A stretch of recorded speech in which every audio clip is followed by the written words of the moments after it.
Oh, Oh, is this a new streaming service? same one.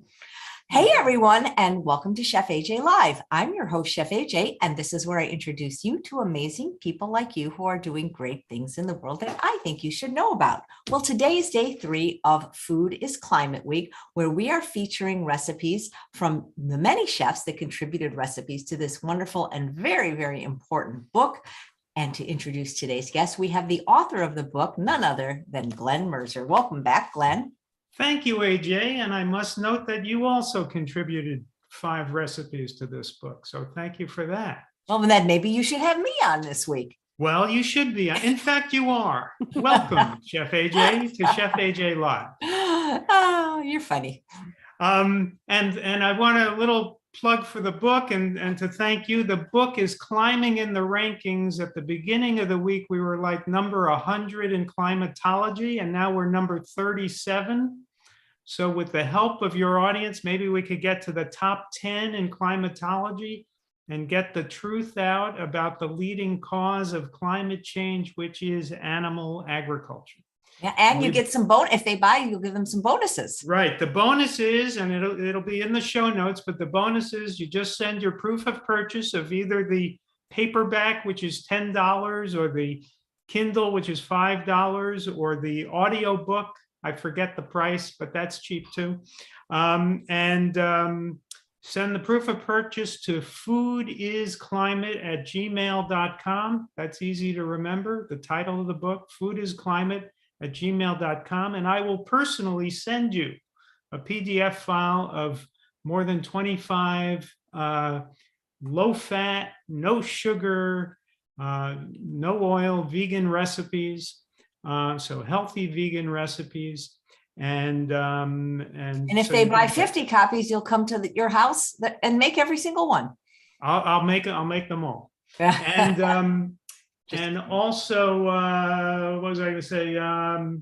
There are also 65 other recipes in the book. So this is a very short book because I'm able to make the case in about 60 pages for why animal agriculture is the leading cause of climate change. And then there are 65 recipes. You get the bonus, you get over 90 recipes. All right, so what I've been doing this week is every day before I do the introduction, I do 2 minutes on climate change. So on Monday, I did 2 minutes on what's called carbon opportunity cost, why animal agriculture is the leading cause of climate change. Yesterday, I talked about pasture maintenance fires, and today I'm going to talk about the oceans. The oceans, when we emit carbon dioxide into the air from our smokestacks and cars and so forth, the oceans help us a lot because they take in about half of that carbon. So they're an important carbon sink. And so what we need is healthy oceans. And what is destroying the oceans more than anything else is fishing. So the industrial fishing operations are extracting all life from the sea. And when whales are killed, that's very bad for the phytoplankton. The phytoplankton produce oxygen and sequester carbon dioxide. So whale poop, I'll bet you didn't know this, whale poop helps create clouds because the whale poop puts nutrients into the ocean that feeds the phytoplankton population. The phytoplankton emit a chemical called dimethyl sulfide. It rises in the atmosphere, it bonds with water droplets, it forms clouds. The clouds cool the earth. And so we need our whales. When we say save the whales, it's not just for us, it's a whole interactive web of life. We need the whales, we need all the fish back in the oceans. The whales also circulate cool water from the bottom of the ocean to the top. So it's interesting, Glen, that you're talking about this on the day. Cindy is doing the demo because she's doing all seafood, but it's vegan seafood. But it's vegan seafood. So I'm going to tell you the story now from 2 quick paragraphs in the book about a lobsterman in Cape Cod named Michael Packard. And lobstermen, when they trap lobsters, they have traps at the bottom of the ocean. and ropes that go up to the buoy on the ocean surface, and whales get caught in the ropes. And so they often kill whales. And so when people get lobsters, they don't realize it, but they may be killing whales. So 85% of the 400 right whales in the North Atlantic are estimated to have been entangled in these ropes. So I wrote, that's what makes it unsurprising that Michael Packard, in the course of lobster diving in June 2021, in the waters off Cape Cod, was swallowed whole by a humpback whale. He found himself in complete blackness and says that he understood that he would soon be dead.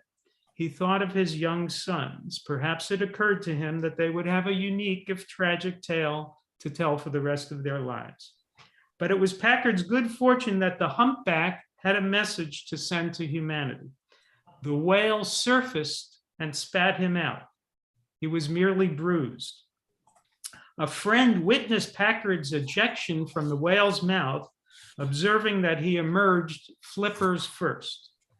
The question upon which, in a sense, all of our futures may hinge is whether Mr. Packard learned anything from the experience. So on that note, I introduce our celebrity guest chef for the day, Cindy Thompson, who contributed a number of recipes to the book. She is a Food for Life instructor with the Physicians Committee for Responsible Medicine. And she's a Harvard Medical School culinary coach. She's a retired fire captain. How many people can say that? She's a retired fire captain and paramedic, and she dramatically improved her health and fitness through plant-based nutrition, losing 60 pounds. She founded Trimazing Health and Lifestyle Coaching to help people reach their health and wellness goals, incorporating zero waste and sustainable practices throughout her program. You can find her at Trimazing, that's TRIMAZING.com. Ladies and gentlemen, Cindy Thompson. Thank you so much, Glenn. I hope you can see me. Am I on? Yeah, you look great. Okay, I love your apron. perfect. All right. Well, wonderful. Thank you so much, Glenn, for that wonderful introduction. And I'm so glad that you told the story about the whale and introduced about seafood, because that is really important to me. And part of what I do is sustainability and making sure that we're being kind to the planet as well as our bodies and animals. So my name is Cindy Thompson. I am from outside of Seattle, Washington, where I have Trimazing Health and Lifestyle Coaching. And I started that business after I retired in 2014 from the fire service. And I wanted to give you a little bit of a background on why my business is called Trimazing and why I just started my business. So 12 years ago, I was a fire captain, and I was unhappy, achy, tired, overweight, and I was afraid I was going to get cancer. My dad had just passed away from non-Hodgkin's lymphoma.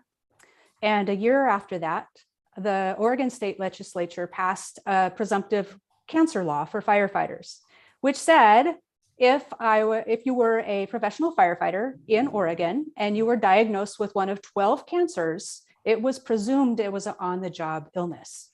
And on that list were 3 cancers that really scared me. One was non-Hodgkin's lymphoma, which my dad had passed away from, but also multiple myeloma and leukemia, which my dad's mother, my grandmother, had died from. All 3 blood cancers. And I was terrified. I didn't know if cancer was hereditary, but I had this huge lineage, and now my job could cause cancer. I didn't want to quit my job. I loved what I was doing. But I needed to do something to not get cancer. So I dove into the medical school library to figure out what I could do. And study after study after study showed that if I had switched to a whole food plant-based diet, would be the best thing I could do to reduce my risk of cancer. And I thought, what have I got to lose? So overnight, I changed how I ate, had no idea what I was doing. And within weeks, I started to feel wonderful. I would wake up in the morning and I didn't ache. And I didn't know I ached until the aching went away. And I had all this energy. I started to run, and with just putting better fuel in my body, I lost 60 pounds. And if it was effortless, and it wasn't my goal. My goal was to not get cancer. And so it was fabulous to have this side effect. And I was a person that had been on every diet in my adult life. And I would lose the weight and it would come back and then some. And I yo-yo dieted my whole life. And I had gotten to the point where I thought, that's just who I am. I'm just a big girl. So this was very surprising. Well, through the course of the year and losing all this weight, it was very noticeable at my fire department because I had to keep going in to get different uniforms. I went down 7 uniform sizes in that year. And that includes getting new fire turnouts, which are the large, heavy clothing that you wear inside of a fire. And those run about $1,500 a set. So after my 3rd pair of turnouts, my department said, hey, would you let us know how much more weight you're planning on lose? Because we didn't budget for this and you're costing us a fortune. We're really proud of you, but we need to know how many more sets of turnouts to order for you. So that was fantastic. That's hilarious. Isn't that hilarious? So because of that, they started to talk and said, you know, she's doing something fantastic. And really would be great if she could help the department.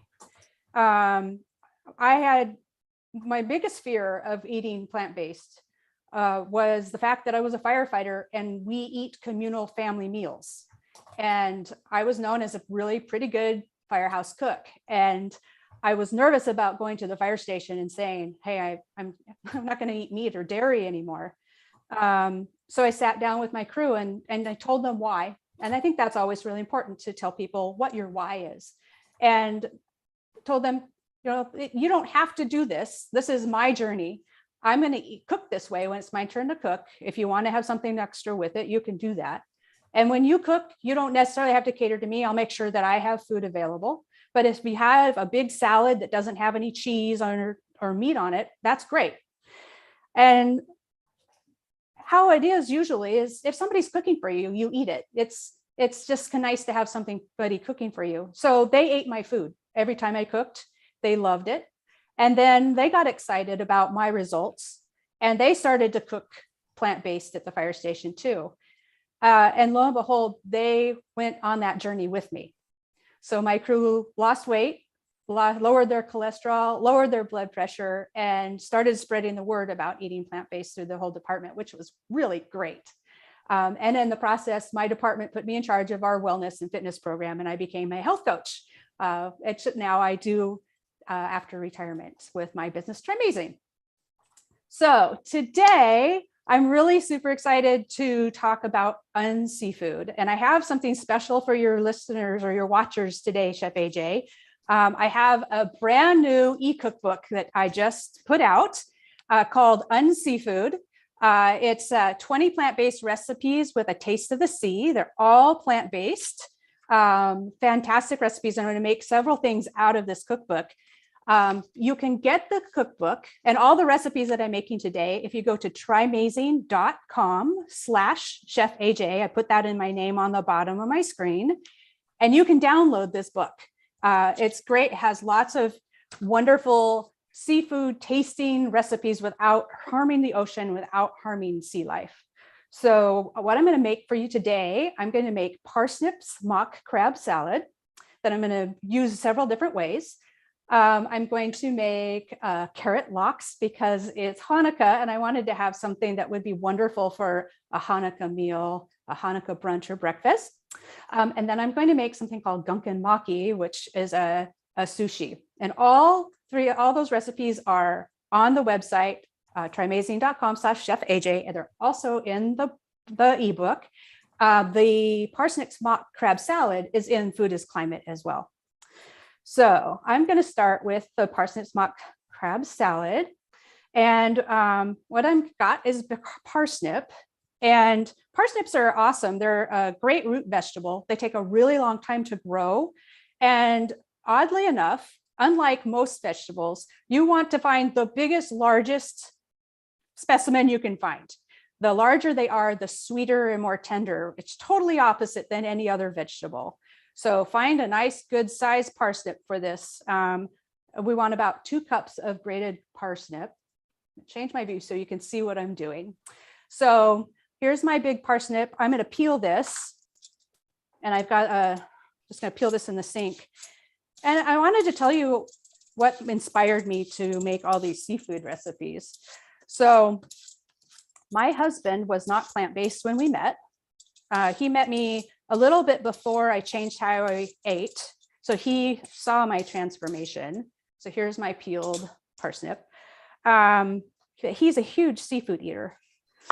He grew up in the Bay Area of California and then in Seattle, and those are huge seafood towns. So I'm going to grate this, and I'm going to use the small grate. Really important when you make this is to use the small grate. It's not a microplane, it's the small grate. So he loved how I cooked. He's a huge athlete. He's a marathon swimmer, a US Masters world record holder swimmer. So food is fuel and nutrition and really important to him. He didn't eat a lot of red meat, but he ate dairy, etc. And he said he would eat plant-based if he knew that he could still be an athlete. And I said, well, goodness, look at me. I went from overweight and unhappy to doing Ironman triathlons, and you watched me do that transformation. So he said, well, let's give it a try. Well, lo and behold, his performance has just gone skyrocket through the roof. My husband is 20 years older than I am. So he's 71, and he still competes in these marathon events and consistently comes in the top 3 in competing with people who are 20, 30, and 40 years old. That's incredible. Maybe we should have him. Maybe we should have him on the show. Oh, I would love to have him on the show. He's amazing. Did he change his diet right at the same time as you? No, I met him after that, and we got together several years after. So no, his transition was the last probably 7 years, and it was just based on my eating. So yeah, and his cholesterol fell. He, unlike most men his age, who have trouble with their PSAs getting elevated, his is consistently going lower and lower and lower. So it's just really fabulous. And then the benefits of his athleticism is just great. And he told me, I asked him, I said, is it okay if I talk about you today? He goes, oh yeah, and tell him I'm still going to work for 10 more years. I feel so fantastic and young and vital. He says, and it just made all the difference in the world to him. So, so here's my parsnips. They're all grated. So I've got about 2 cups. I did some earlier. And now I'm going to make the dressing for this mock crab salad. So I have some mayo, and I made this mayo, and that is in the show notes, the recipe, and also on the website. This is a tofu-based mayo. I like tofu-based mayos because they just have a lot less fat. There's a lot of cashew-based mayos out there, and they're just so fatty. But I do like the creaminess that cashews give. So I have some tofu, silken tofu in there, firm silken tofu. And then I add about a tablespoon of raw cashew butter. And that makes it just a nice creaminess without all that fat. With clients, I hear, they've tried different tofu mayos, and they just don't taste creamy like what they're used to. And adding that little bit of cashew butter really makes a difference. So to that mayo, I'm going to add some date paste.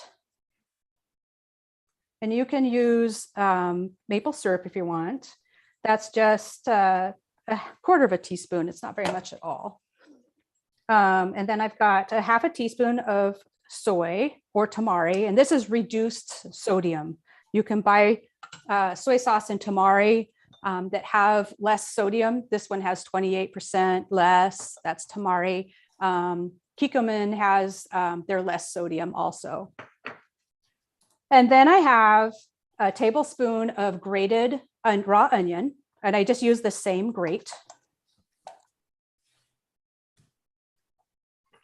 And I have some lemon juice. This is 1.5 teaspoons of lemon juice.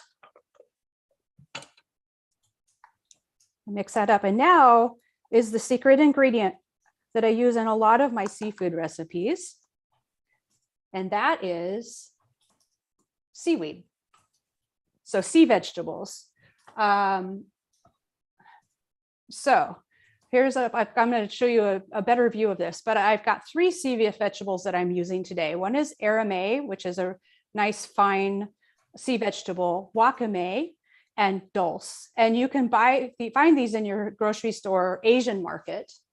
Let me change my view so you can have a better look. Okay, so this is the aramay, wakame, and dulse. So they are sea vegetables, seaweed. And interestingly enough, sea life, fish, get their flavoring from eating sea vegetables. That's how come they taste fishy. So instead of eating the fish, we're going to go right to the source and add the sea vegetables.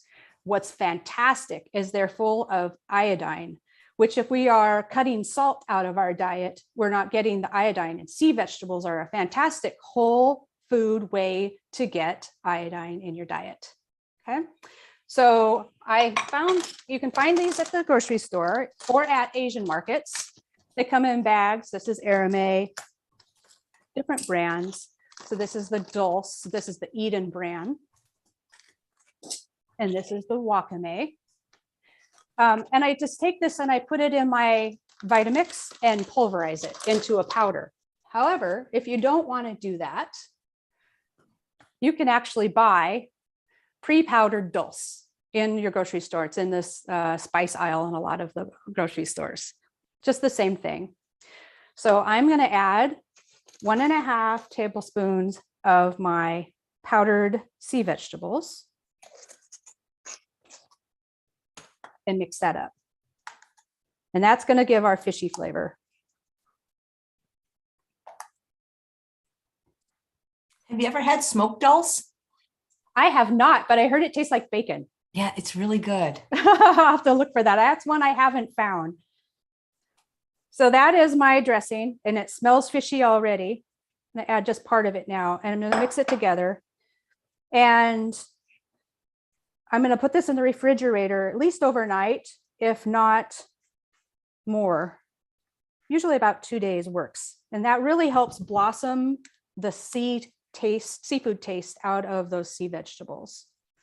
I have to tell you, AJ, this is so funny, as I have been working on veganizing recipes out of my mom's recipe book, her file box. And I was going through it and I found this mock crab parsnip recipe in her file box, written on a piece of paper. We don't know whose recipe it was, when it was, and it was just grated parsnips, mayonnaise, and lemon juice. And she does not remember anything about this recipe. And I was just so amazed that you could make a mock crab.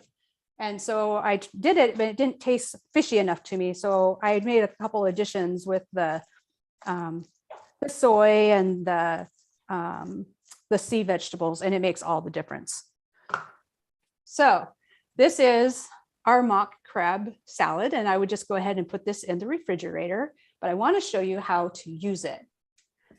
It's really, really versatile. I'm just going to set this aside.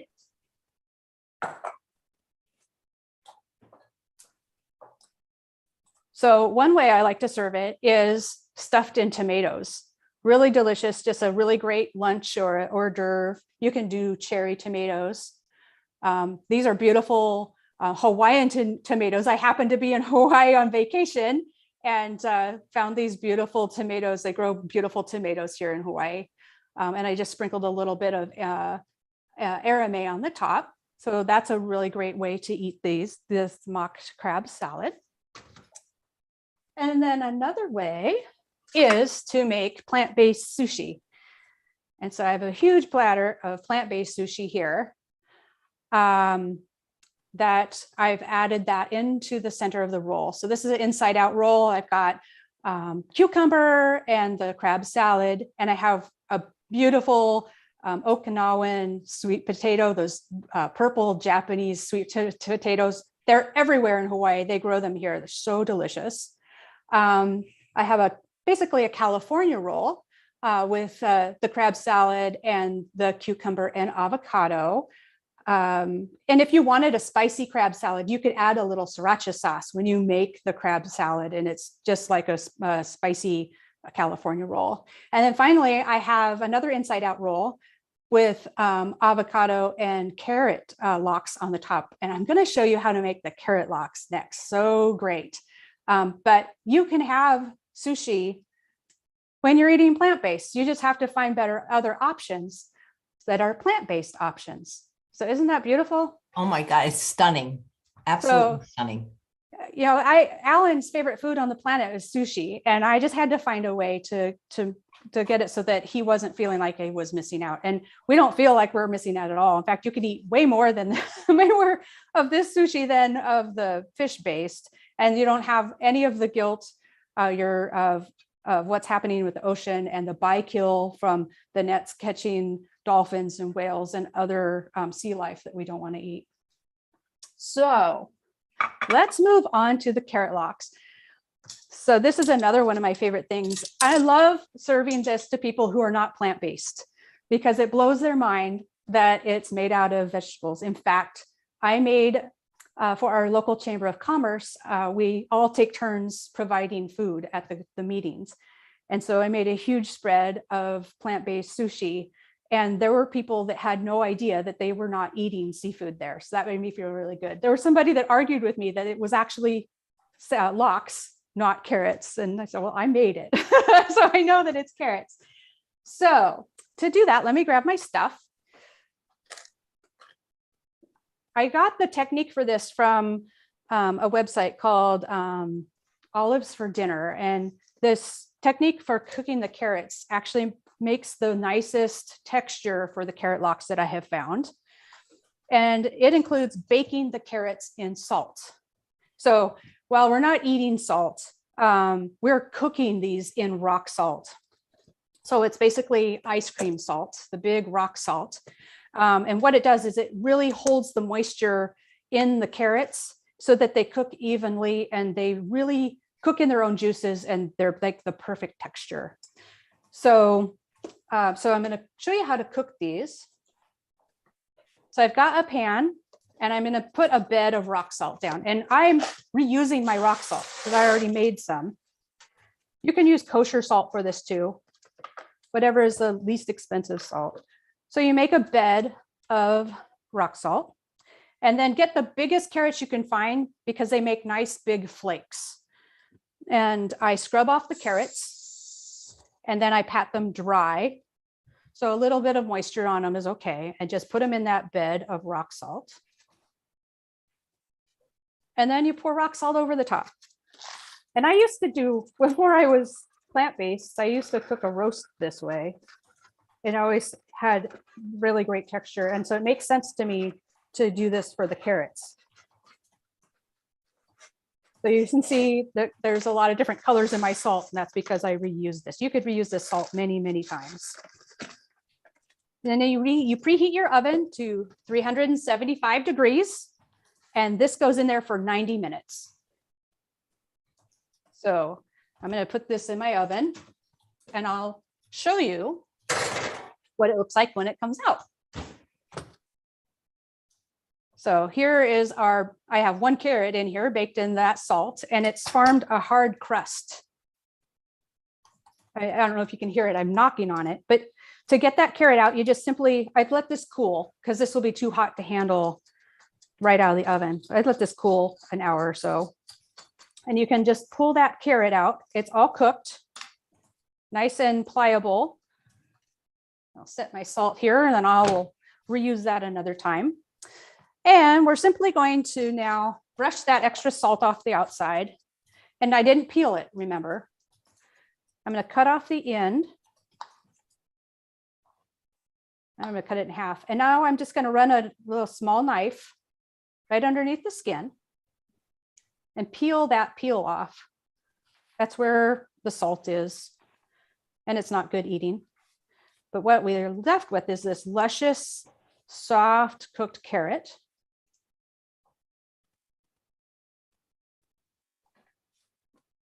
And that peel just comes right off.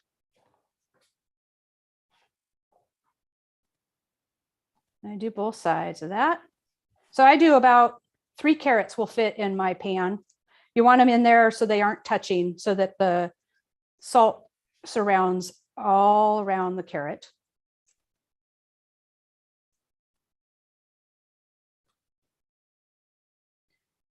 So also in addition to the coaching classes that I do, I work with people online and in person. So I work with people all over the world.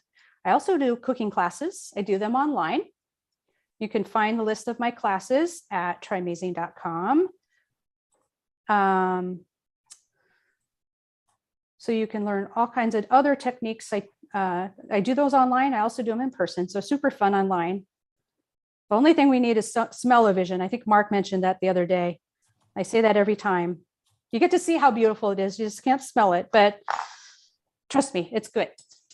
So you can find out about those classes. I've got several coming up in January. I have a heart health class, and that one's online. And then I have a diabetes class coming up that is in person in the Seattle area. So now that I've got my carrots that are peeled, I kind of smash them, because I want these to kind of look like LOX, and you know how LOX is flaked. So it's just smashed.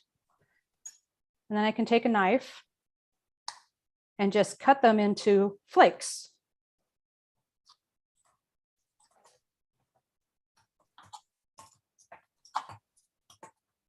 Because we want this to have the same look and feel as LOX.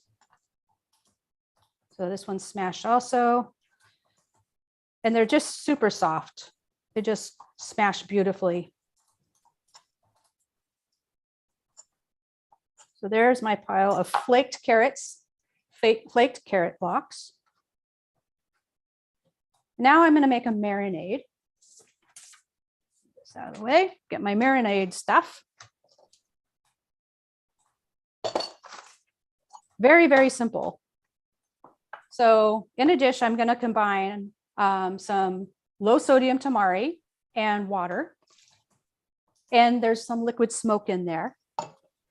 And you can use any type of liquid smoke that you like. There's lots of different ones out here. This one is Wright's liquid smoke. This is hickory, but they've got different flavors. My favorite comes from Pike Place Market in Seattle.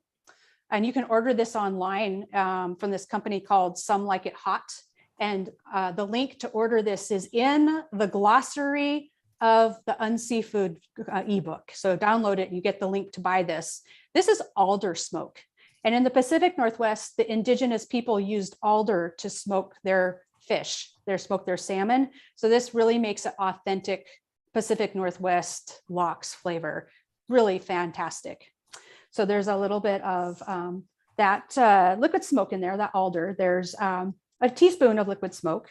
And then I'm going to add 2 teaspoons of ume plum vinegar. And this is a Japanese vinegar that's made from pickling ume plums. Really delicious, got that beautiful pink color.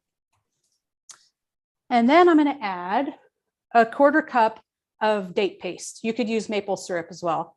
I like date paste because it's a whole plant sweetener. There's fiber in there. So that's my marinade. Mix that together.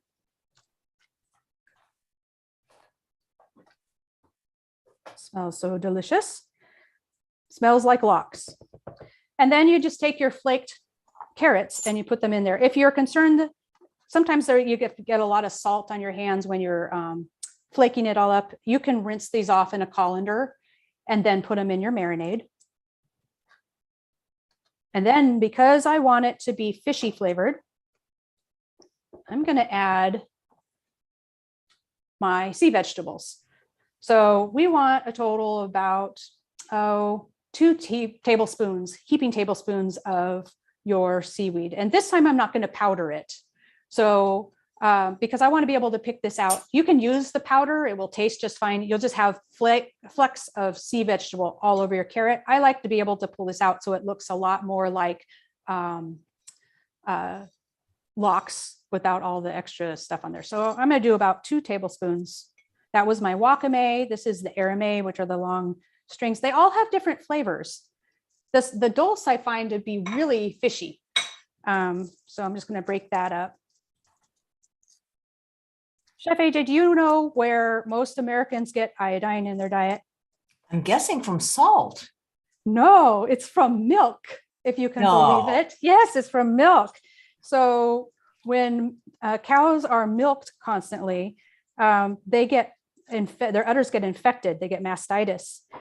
Also, there's lots of stuff on udders. There's poo and pee and dirt from the udders being close to the ground. And so when the cows come into the milking parlor, they are sprayed with a iodine-based cleaning solution, which goes through their skin and into the milk. And that's where most Americans get their iodine. Isn't that disgusting? I'd rather get it from whole plant foods. I did not know that. Yeah, yeah, that's awful. So here is our carrot lox in the marinade. And I like to marinate that for 1 to 2 days. And I've got some that I did already to show you. Do you marinate it in the refrigerator or I do. room temperature? Yeah, both this and the mock crab salad, I marinate in the refrigerator. So this is our marinated carrot lox. So good. It's very smoky. It's got the little bit of a sweetness from the date paste or the maple syrup. You could eat it just like this. It would be really fantastic to have scrambled tofu and lox with some red onion and capers. But I'm going to show you a bunch of ways that I like to use this. So I made more of this, but I've used part of it to make the things that I'm going to show you next. All right, so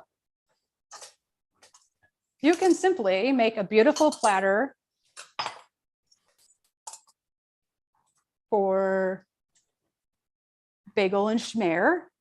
So Your presentation is so beautiful. Thank you. Thank you. So I have my really fantastic carrot lox. I've got some capers, and I like to rinse them off to get the extra salt off of them. I have some pickled red onion. So I just sliced some red onion really thin, and I marinated it in some of that ume plum vinegar and some apple cider vinegar. And then I made a yogurt cheese. Instead of cream cheese, I like to do a whole plant-based supplement, which you just take yogurt, plant-based yogurt, you line a colander with a paper towel or a towel, put in your yogurt and let all the extra liquid or that whey come out, and it gets really super thick, just like a cream cheese. And I've chopped up some fresh dill and put that in there. And get my little knife. You could set this out. And instead of having a bagel, because sometimes it's hard to find a whole grain bagel, I've got some crackers. These are Mary's Gone crackers that I love. Whole grains, very healthy.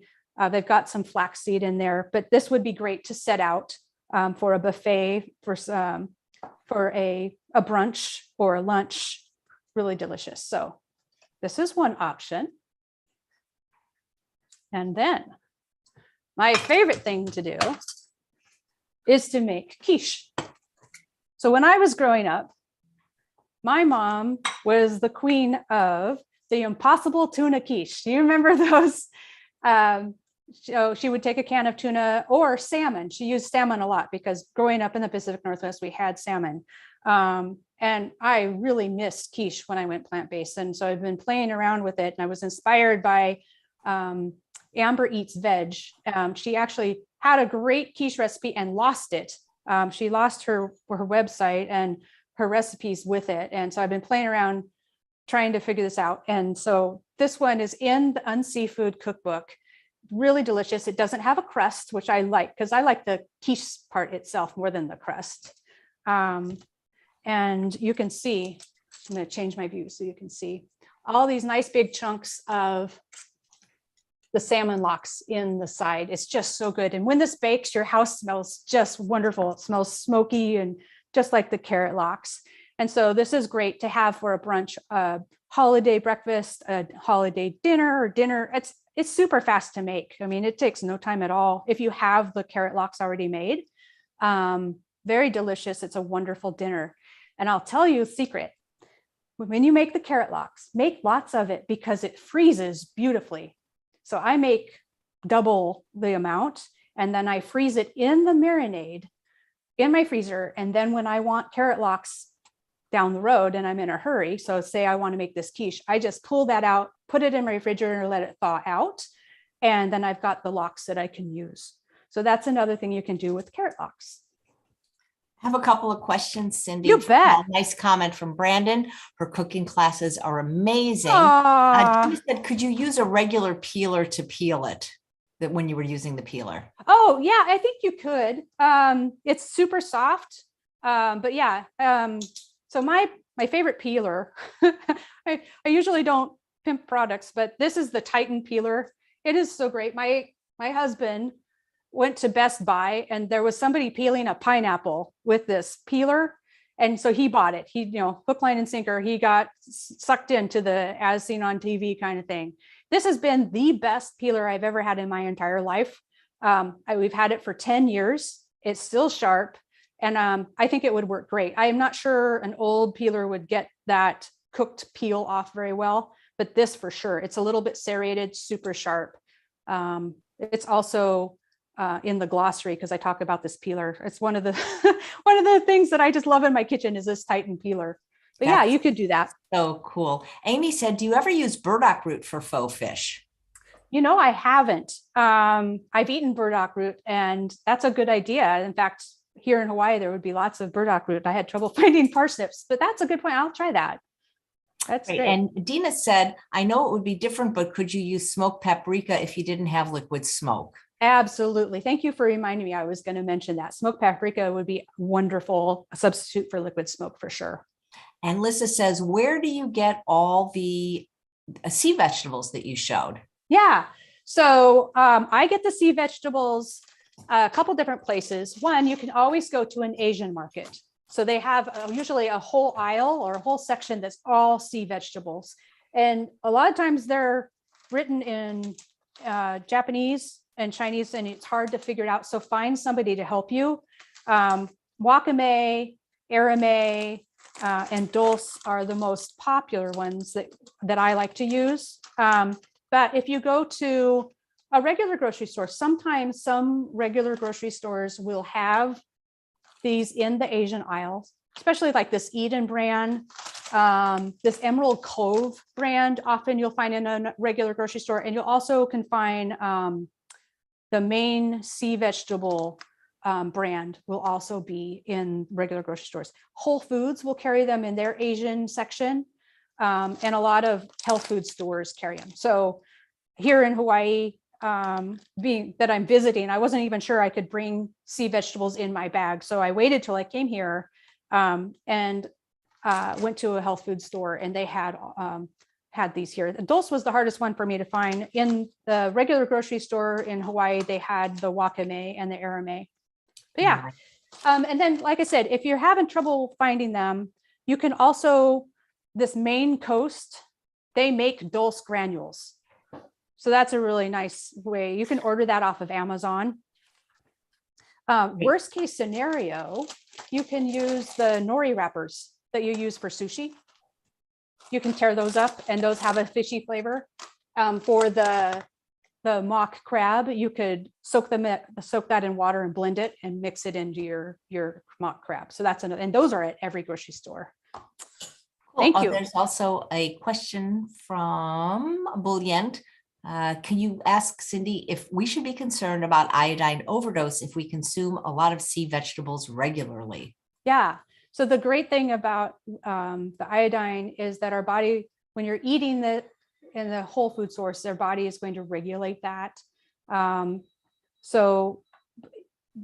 if you're really sensitive to iodine and you have high levels, you can always be tested, but you're not going to eat to the point where you're going to get overdosed on the iodine.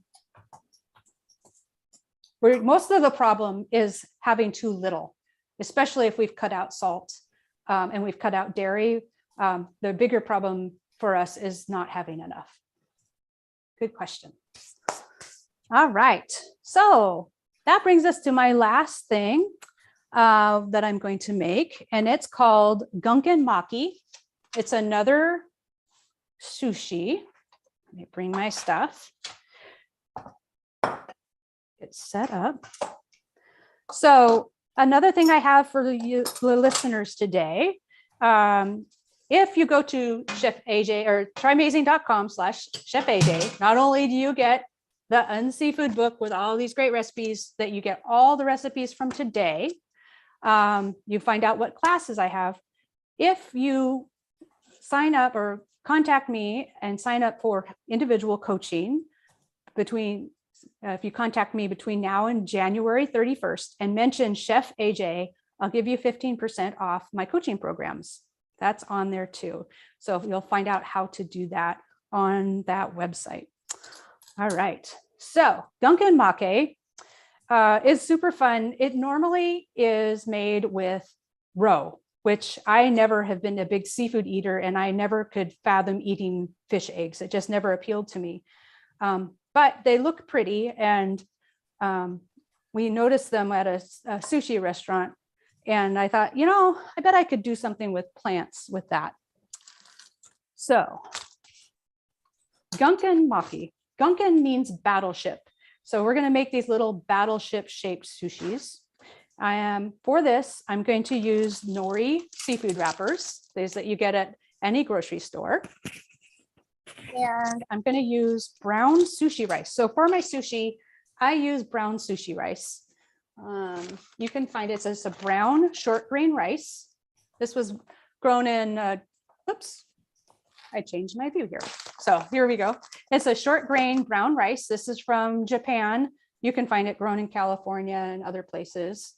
You can find that at most grocery stores. Whole grain sushi rice. You can also use purple forbidden rice. It's a Chinese rice, but it's short grain and sticky also. So I've got my sushi rice that I've cooked up, and I'm going to add about 2 tablespoons of rice vinegar. That's pretty traditional. And this is very simple. This is just rice, some nori wrapper, a little wasabi if you like, and pomegranate seeds, arrows. Pomegranate arrows is what they're called. So there's my sushi rice.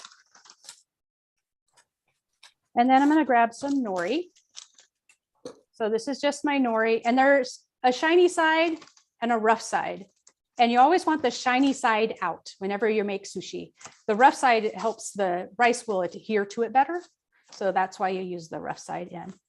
So I have cut these into strips.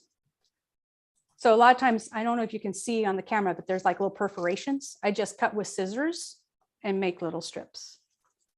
Hey, Cindy, there's a question on the shelf life of the sea vegetables. Yeah. So they actually last a very long time. They're dried. I've never had any of them go bad. I like to keep them in jars rather than the package, because the packages are not airtight and they can spill in your pantry. I'm sure that they have a shelf life on there. This is best by April of 2023. So it's really a long shelf life. And just remember, this is part of the sustainable zero waste side of me. That's best by. That's not an expiration date. That just means that that's what the manufacturer thinks it tastes the best by.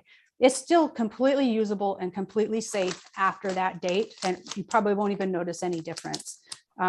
So be aware, you don't have to throw it out. It's still usable. The only thing food-wise that has an expiration date is baby formula. And that is because after that date, they can't guarantee that the baby formula breaks down enough to go through the baby nipple on a bottle.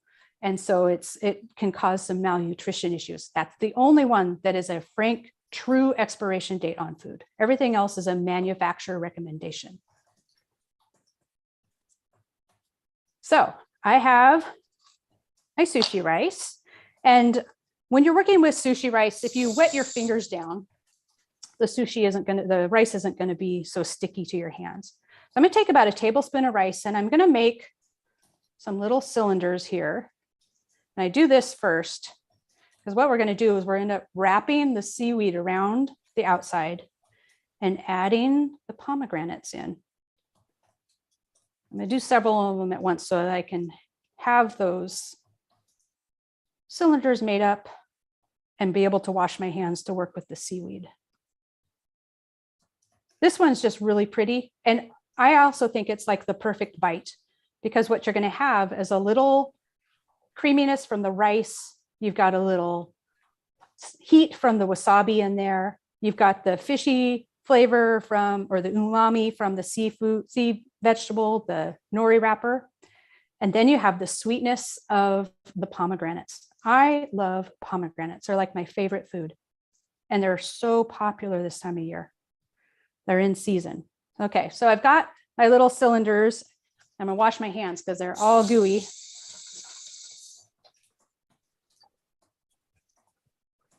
Okay, set my rice aside.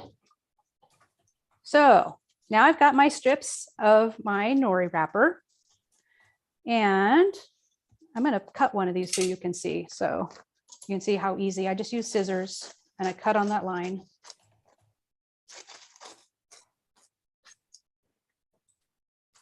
These little scraps you can use in other things. You could pulverize it and use to make your kelp powder.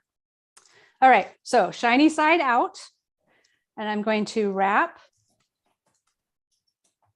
my rice with this wrapper, and I'm going to trim it.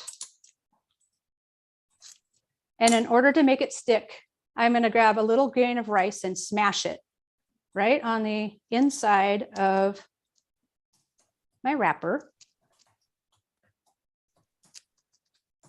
And that acts as glue.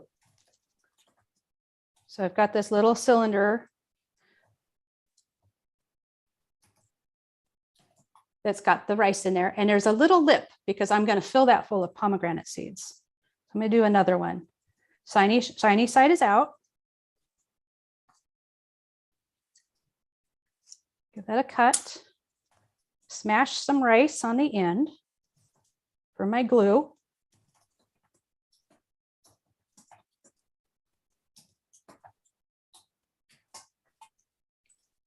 And then form this.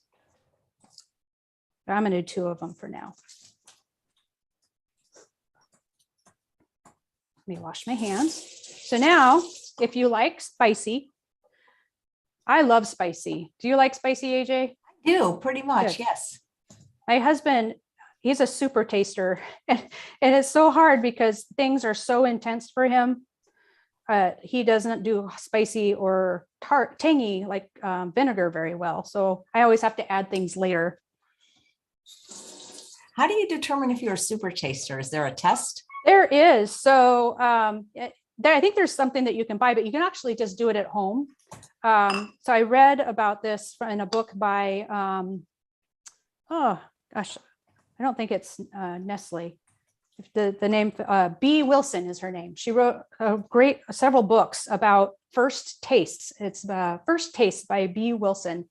And so what you do is you get like blue food coloring, and you put a dot of that on the end of your tongue. And then you get, those reinforcer rings when you do a hole punch and it tears out on the piece of paper, those little white rings that you get at the stationery store. You take one of those and you put that on your tongue where you put the blue dye, and you have somebody with a magnifying glass count the taste buds that they can see in that area. And they have a chart that if you have this many in that circle, whether you're a super taster or not. So when we didn't even count them, we did this, I put this on Alan's tongue, and I could see that he had a cajillion. I took a little photograph. He had a cajillion taste buds in that area. And when we did mine, I didn't have even half as many that he had on his tongue. So it was pretty obvious that he was a super taster. That is fascinating. Isn't that interesting? Because my husband doesn't like spicy either. I mean, I don't have to have spicy though. You know how there's some people that like spicy but can't eat anything that's not spicy? Yeah. So I like bland, I like spicy, I like everything in between. Yeah. So that's really interesting. What are the ramifications for being a super taster? Does that make the person like food more, like it less, be a help? Well, it makes things more intense. And so in his case, he doesn't tolerate spice, even a teeny tiny bit. You see a recipe that like with spaghetti sauce and they say add a pinch of cayenne pepper. I don't do that because it will blow his head off. And I could never understand I've it. got to get that test because I made a marinara the other night. This new recipe, it's unbelievable in the Instant Pot. And I put in a half a teaspoon of red pepper, which I don't think is really a lot. Do you? I mean, and he's like, oh my God, this is so hot. And I'm like, really? I've got to get that test for both of us. I think same husband. Yeah, exactly. Yeah. And like, he won't eat salad dressing on salad because it's always too vinegary. And I'm like so careful and make it really mild as possible. But for me, it's been as a health coach, it's been a huge lesson because it makes me understand why people have different food preferences and taste preferences that, it might be physiological that it's just too intense of a flavor for them. So I'm a lot more sensitive and aware that people do have different tastes. And while we turn over our taste buds about every 30 days, so we can learn to appreciate new foods, people who are super tasters, they're going to turn over the same high amount of taste buds, and they're just not going to, they're still going to be super sensitive to flavors. So for me, it was a good learning experience. So I have my pomegranate aerials here, and I'm just going to put these in that little space on top of the rice. So this looks just like the fish roe at the sushi restaurant, except it's plant-based. So I'm going to get a tray here and show you what they look like.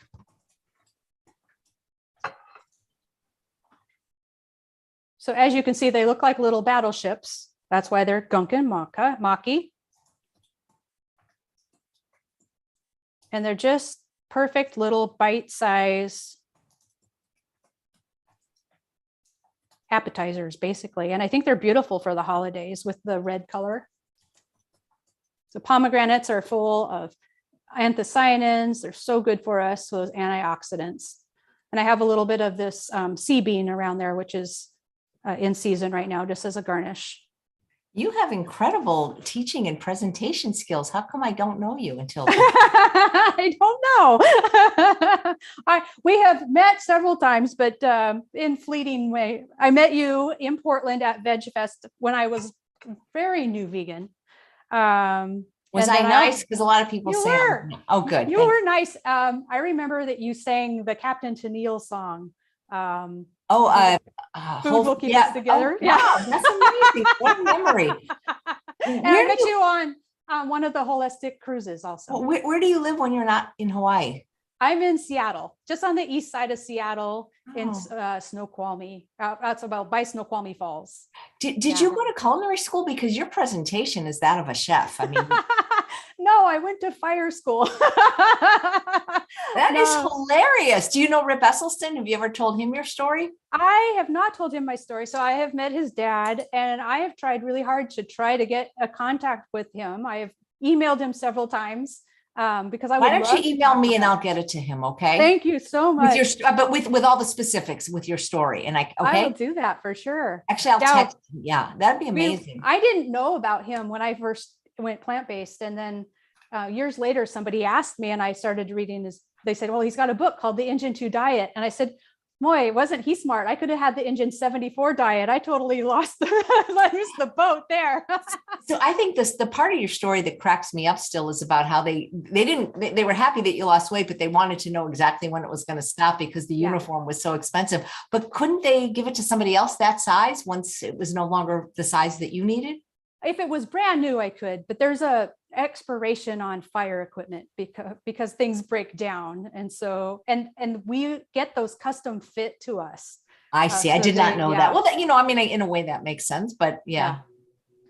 So that's what I have for you today. Again, let me bring things back so you can see. We made the mock crab salad that I put in the tomatoes. And I also put in the sushi rolls. And I'll change my view here so you can see. And then I made the carrot lox, which I have in my platter for schmear. And my favorite, the totally possible carrot lox quiche. And finally, the Gunkin maki with the pomegranates. My mind is blown, seriously. I am really impressed. Laura says, I'm absolutely thrilled. I reached out to you, Cindy, just by chance last week, and here you are demoing with Chef AJ. You are amazing. You both are. Becky says, yes, she's amazing. And I saw the secret is out. Cindy is amazing, says Sabrina. Very cool. I mean, I'm very impressed. Well, thank you so much. Well, I hope you get a copy of my eCookbook, Chef AJ. There's some really more great recipes in here. There's like a no tuna casserole. Clam up chowder. So I have a New England style and a Manhattan style, which was my mom's favorite. So that's unseafood. Bless you. Oh, thank you. Well, you know what my mom says? Whenever you sneeze, it means it's the truth. So the truth is amazing. People said, Nancy says, Cindy is truly Trimazing, clear directions, great personality, great recipes. I mean, everybody, the chat is just blowing up. Gorgeous spread, says Maynard. I hope you can go back at some point and read all these wonderful comments, but look at them on YouTube because very few people watch on Facebook. It's really a YouTube show, but we also stream it to Facebook, but that's where all the action is. Yeah. Alyssa says, I'm with you, Chef AJ. This is marvelously impressive. Becky, why did she go plant-based? She told the story. You must have came late, so you'll have to watch from the beginning to find out. So if you missed the story, there's a couple ways you can get that story. On my website, there's an about me and it tells the story. But I was on the exam room with Chuck Carroll and told my story. So you can, if you Google, it's actually on my website also, the link, but you can hear my whole Trimazing story, which goes into even more details and talks about my cheese addiction. So that's a great, if you Google exam room Trimazing, you'll find my story there too. I'm going to definitely, and yeah, get me whatever you need. I'll get it to Rip. That's what I do. Fantastic. I'm a connector. Yay, I love it. I love that. Fire captain, from fire captain to like gourmet chef. That's thanks. Well, being a good cook at the firehouse is a big deal. Yeah, it really is. So like you could do a lot of things, but if you're not a good cook, we're going to work with you, try to get you to be a better cook. Because you know, we all take turns and we want to eat well. So that was important to me to be able to have healthy food for the fire station. Yep. So. And Judy says, I live near Seattle. Would love to meet you, Cindy. Love your story and all you had to share. Well, you have to come back because you're really talented. Well, thank you. I would love to come back. Absolutely. Well, you know, I just heard from Victoria Moran, and she wants to do another Main Street Vegan Academy. Oh, good. Since you're a graduate, you're eligible to be on that week. Yay, that would be wonderful because I missed last time. Yeah, it's going to be in May. Well, you are delightful. You're just you're very impressive. So thank you so much for what you do. And don't forget, guys, there's a special deal. If you buy Foodisclimate, Glen will give you bonus recipes. And this is really, really an important book. And what an important day that Glen shared about the ocean. And then you cooked everything from the ocean that was not really from the ocean. Yes. And don't forget, you can go to my website, trimazing.com/Chef AJ to get your unseafood eCookbook, to get a zero waste starter guide, to learn about my classes and get a discount on coaching with me if you'd like. Great. Thank you so much, Cindy. And thanks for the work you do. And congratulations on your success with your disease reversal and weight loss and everything you've created.